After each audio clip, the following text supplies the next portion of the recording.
shock collars have made a comeback. Your personal opinion on using that sort of device to train our dogs? I don't want to come down and say stay absolutely away from. Sometimes if that's what you need to modify the behaviors, you have to remember that sometimes we need to do some things that are felt a little bit unpalatable. What I'm about to say is not personal. Calling out misinformation is an ethical obligation, especially when that misinformation is coming from leaders who hold the public's trust. Recently on the radio show Steve Dale Pet World, Dr. Michael Bailey, president of the American Veterinary Medical Association, was asked a very direct question about shock collars.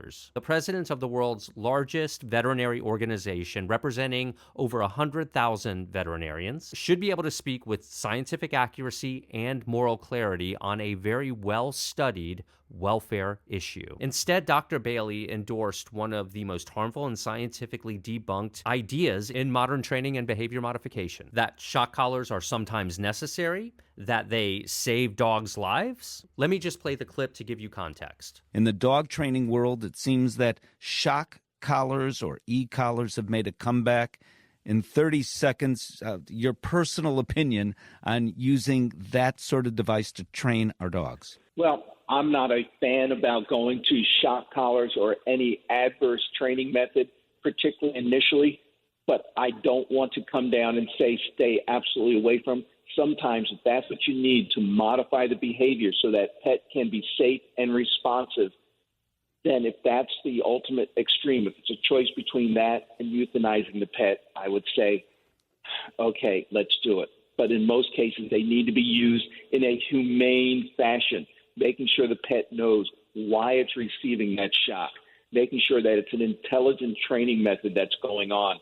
And many times the shocks are used very infrequently, just enough so the pets know when they hear a sound there could be a shock, and then what's followed is just the sound because the pet has already been conditioned to the fact that sound is associated with a shock, so they're going to stop doing that negative behavior. And we don't want there to be a negative behavior. We don't want anybody bitten by a pet because it may be excessively aggressive. And we don't want that pet running out in the middle of a road. So that's why I'm saying, whereas I would rather not be done, we have to remember that sometimes we need to do some things that are felt a little bit unpalatable so that we can protect our pets from the adverse reactions they may experience in other ways.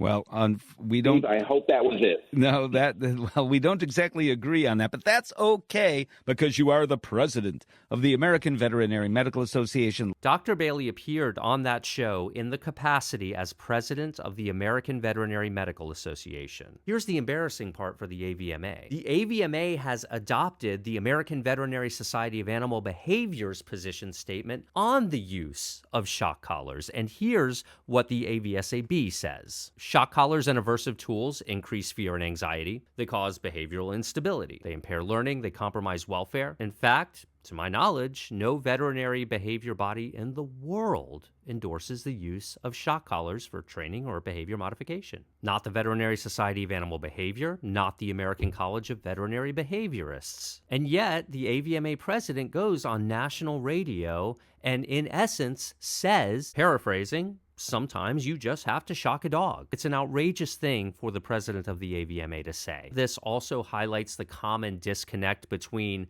the behavior expert world and the veterinary medicine world. And this is an area in both professions that needs reconciliation because far too many veterinary professionals are uninformed about the use of aversive dog training methods. But straightforwardly and objectively, Dr. Bailey's comments on this topic were professionally negligent. He also repeated a common false dichotomy point. Dr. Bailey suggested that, hey, sometimes the choice is shock the dog or euthanize the dog. This is a completely debunked myth used for decades to justify the use of pain in the dog training field. It was in their best interest for me to hurt them. And that's why these topics are far more than just academic disagreements. And there is zero scientific evidence that guardians are routinely facing this choice. I would advise Dr. Bailey to meet with the American College of Veterinary Behaviorists if he hasn't already. But we do expect this point to be publicly clarified since it was put out into the public sphere. There is, on the other hand, strong evidence that using aversive methods like shock collars makes behavior worse and increase long-term welfare and public safety risks. Veterinary behaviorists, peer-reviewed studies, and decades of clinical experience have all debunked this narrative. To repeat these things isn't just incorrect,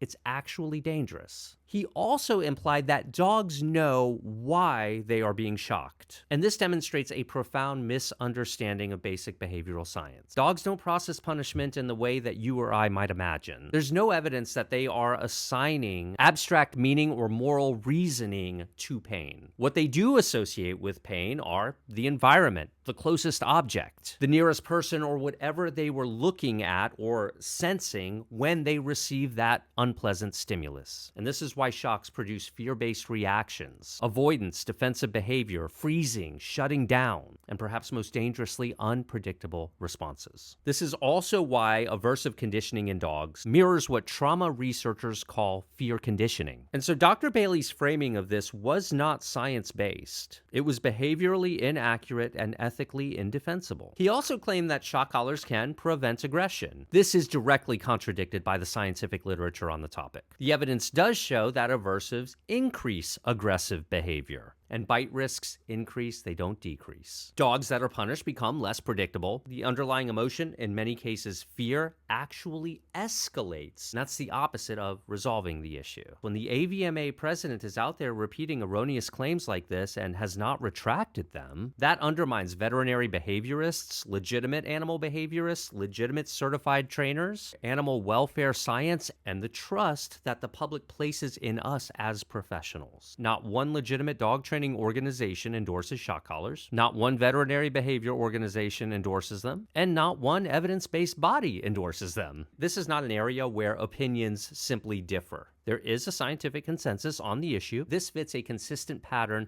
of scientifically and ethically reckless behavior by the AVMA recently. This is the same organization that claims that One Health, the principle that wellness of environments, animals, and people are all inseparable, yet it remains silent on Gaza, Sudan, and Congo, which are among the world's largest One Health catastrophes. And this is despite its direct access to Congress through its Political Action Committee. This is also the same organization that continued to post routine business-as-usual posts on social media while veterinarians, healthcare workers, and animals were being wiped out. They refused to acknowledge the disappearance and subsequent murder of Dr. Muath, Gaza's surgical veterinarian, and when members of the public and healthcare workers alike confronted the organization both behind the scenes and on social media, they censored them and ignored them simply for calling for compassion and asking the organization to live up to its own standards. And yes, this is the same organization that operates a political action committee that aligns financially with political forces supporting environmental destruction, militarism, and policies that harm both people and animals. This is the intersectionality we are always talking about. This is where silence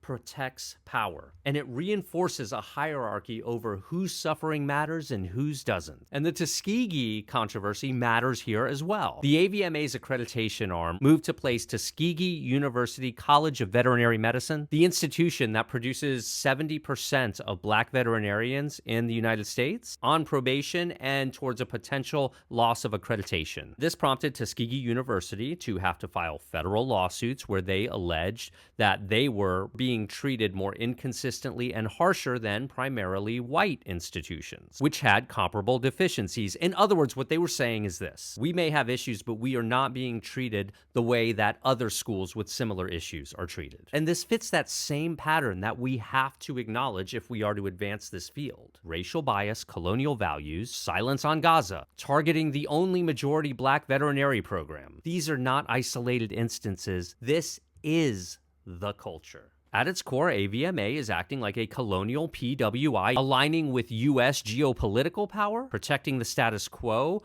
with its access to Congress, prioritizing industry over welfare, remaining silent on global South suffering, and now its leader publicly endorsing the use of shock collars. A president who contradicts AVMA policies cannot represent its members. I requested an interview with Dr. Bailey. I received no response.